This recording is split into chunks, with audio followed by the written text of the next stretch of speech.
Week 8 of this 2024 college football season, and this Saturday slate, somehow, some way, if even possible, could be just the best single Saturday of this year. An incredibly significant Saturday, especially in the SEC.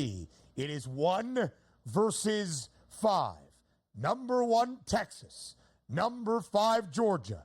Under the lights in Austin on Saturday night. The Longhorns playing host to the Bulldogs. The first time Texas has hosted a top 5 opponent, DRS, in nearly 20 years, since 2006. When the line opened for this game in the summer months, Texas was a slight, and I mean very slight, home favorite in this potential matchup. Game of the Year 3 billing is certainly justified against UGA. The line, as it opened early this week for Week 8, 3.5. It is being added on for Steve Sarkisian's Longhorns. Texas, a 4.5-point home favorite. DRS, the last time that Georgia was booked as an underdog, way back at the start of the 2021 season, and another top 5 tilt to begin against Clemson. UGA won that game outright 10-3. We have not seen the Dogs as a dog in a very long time. Do you agree with a 4.5-point spread in favor of UT? I do, and the line actually opened up at 2.5 and is now, up to that 4.5 and even 5 ranges of some outlets out there. I don't think it's going to continue to get much higher than that because there will be a buyback on Georgia. They're a pretty good football team. But when I'm looking at Texas, you watched that game against OU last week, 34-3 final. If Quinn Ewers was the Quinn Ewers that started the season not injured, that game might have been 54-3, and it would have been over much quicker because there were a lot of throws to be made in the first quarter and first half that he did not make. But if you're looking for Texas, usually it's like, hey, Sarkisian's offense is completely rolling. They're fantastic on offense. But look at the defense, starting with the Michigan game, 12 points, UTSA, 7 points, ULM, 3 points, Mississippi State, who is a SEC team, 13 points, OU, 3 points here. So as much as I want to focus on the offense for Texas, that defense was absolutely sensational. Now, we understand Georgia is a quite good defensive football team as well. Fell asleep a little bit in the first half against Alabama, but the rest of their games, lower scoring as well. For me, I think Texas is better. If I think they are better, they'll be able to cover the 4.5. But that 56.5, I understand how good these offenses can be. I'm looking towards the under on that total. I am. 2 really good defenses in a high-stakes environment game. I lean towards the under. I don't know if we get 60 points in this one. Texas's defense, DRS, leads the nation in terms of opponent yardage output and in terms of opponent point total. They are the only team allowing less than a touchdown per game on average. It's 6.8. But the Longhorns have not really seen an offense just yet like Georgia, where Carson Beck has thrown for more than 430 yards in 2 of the last 3 against Alabama. A lot of it in the second half after 3 interceptions. He ended up with 430-plus yards and 3 touchdowns, more than 450 last week at home against Mississippi State. Donnie, there were some questions about Georgia as they started their back-to-back title run in 2021 and 2022. Last year with a very easy schedule as well in 2023, and their inability, perhaps, for Kirby Smart's Dogs to cover games in non-conference. But in SEC play, they were lights out, 16-12 against the spread in conference action from 2021 to 2023.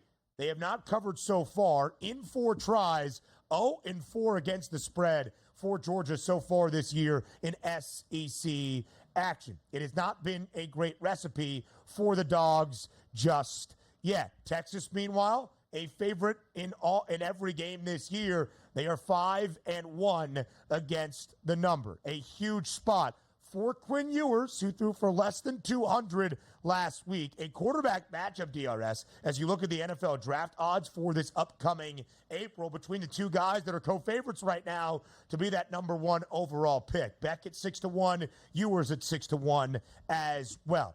And to your point, as we continue the victory lap, this game has a magnitude and an atmosphere that we have not seen in Austin in nearly 2 decades, because we have 2 teams still very much in the hunt for a college football playoff spot, an SEC championship, and even more than that, a national title as well. Texas is the favorite in its debut year in the Southeastern Conference to win the SEC at plus 115. But beyond that, DRS, look at the CFP prices. Both hefty minus money favorites to see the playoff. Texas enters this monumental matchup in Austin as the national championship favorites at plus 350. Georgia, third best price, about $1.50 behind at plus 490.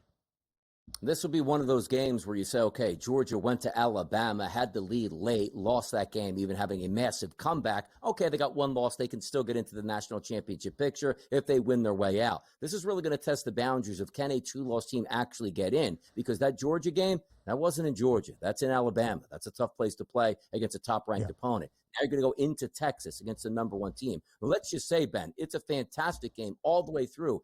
31-30 Texas here. You can still say Georgia comfortably is one of the 12 best teams in the country, but now you're going to test those boundaries of what happens if another team has one loss, and do you discount Georgia because of that schedule that they had, or you just say we had your chances to win on the football field and you didn't. I want to see how this one plays out, but if you are Georgia, this is must-win territory. If you're Texas, of course you want to win this football game. You want to be number one. You want to win the SEC. You want to leave no doubt out here, but this is a quality football team coming to town where if you do lose and lose close, once again, Austin, Texas will wake up on Sunday morning like, oh, that's terrible, we lost that game, but hey, we can still win a national championship and play meaningful football the rest of the way. I do think Texas does win, and I actually would like to see Texas win because I do want to see Georgia as a two-loss team, how they'll actually factor in if there's an outside slim chance that they can make the championship by saying, dude, did you see the two teams we lost to here? Basically number one teams on the road here and close.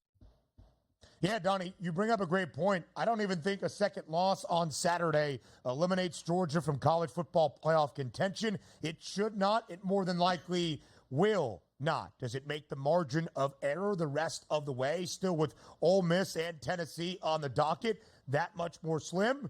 For sure. Will we see a three-loss team in the first year of a 12-team college football playoff? That remains to be seen. But multiple losses, as it had in the previous 10 years of the four-team format of the college football playoff, should not eliminate you just yet. The third Saturday in October is always a huge one in SEC territory. And will they be singing a Rocky Top all Saturday long in Knoxville? Tennessee hosts Alabama. Both teams suffered a loss 2 weeks ago, both on the road, but both as hefty favorites. Tennessee in Fayetteville against Arkansas. Alabama, of course, in Nashville against Vanderbilt. And neither responded all that well last week. Tennessee survives in OT against Florida in Knoxville. Alabama survives at home against South Carolina late in the Crimson Tide. DRS enter this Saturday tilt, a top 15 one at that, as a 2.5-point road favorite in Knoxville. How do you break it down?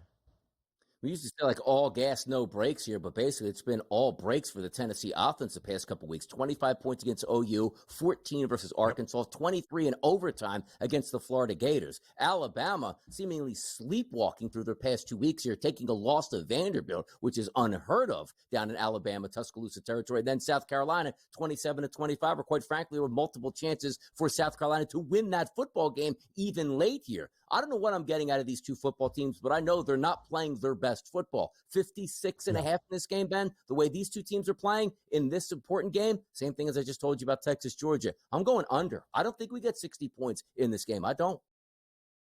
Tennessee's defense has been one of the best all year long. Second best total defense, fourth best scoring defense. The offense, DRS, has been a struggle, as it has been for the freshman quarterback in Nico Iamaleava. A little bit more of college football than Thursday night football next. There are so many great games on the Saturday Week 8 slate, it is hard to determine which ones even to preview.